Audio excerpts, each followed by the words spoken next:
ઉનાળા પહેલા રાજકોટ વાસીઓ માટે ચિંતાજનક સમાચાર સામે આવ્યા છે। રાજકોટમાં ઉનાળામાં પાણીની તંગી સર્જાય તેવી ભીતિ છે। ભર ઉનાળે એપ્રિલથી નર્મદાનું પાણી મળવાનું બંધ થશે। રિપેરિંગથી કેનાલ અને પાઇપલાઇનથી પાણી નહીં મળી શકે। હાલ દૈનિક 125 mld પાણીનો જથ્થો મળે છે।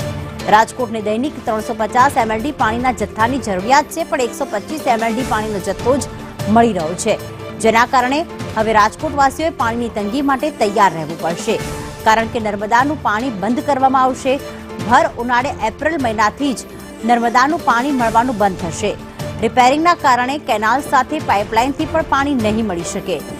એક્સપ્રેસ ફીડર લાઇનથી પીવાના પાણી માટે વ્યવસ્થા કરવા રાજકોટ કોર્પોરેશને તૈયારી કરી છે।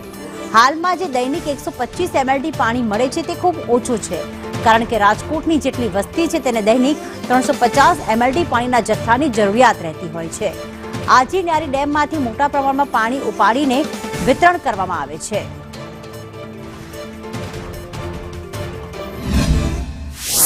સૌની યોજનાના એક્સીએનનો જે પત્ર હતો કે બે ડેમમાં પાણી આપી નહીં શકાય, એપ્રિલ અને મેમાં મેન્ટેનન્સ માટે કંઈ બંધ કરવાના છે, એનું આપણે આયોજન કરી અને સૌની યોજના વિભાગ તરફથી જે લેટર આવ્યો હતો એના અનુસંધાને આપણે માંગણી કરેલ હતી।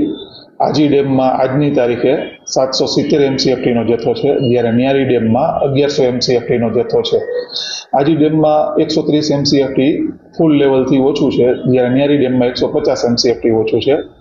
હવે આપણે માર્ચ એન્ડમાં બંધ થાય અને 1 એપ્રિલથી સપોઝ બંધ કેનાલ મેન્ટેનન્સ માટે બંધ કરે એ લોકો, તો આપણે ઘટ ન પડે, તેથી પાછા આપણે સૌનીના એક્સીએન છે એમને માંગણી કરેલ છે કે માર્ચના પહેલા વીકમાં જે આજી અને ન્યારીમાં ઘટતો જથ્થો આપે, જેથી કરીને આપણે એપ્રિલ અને મે માસમાં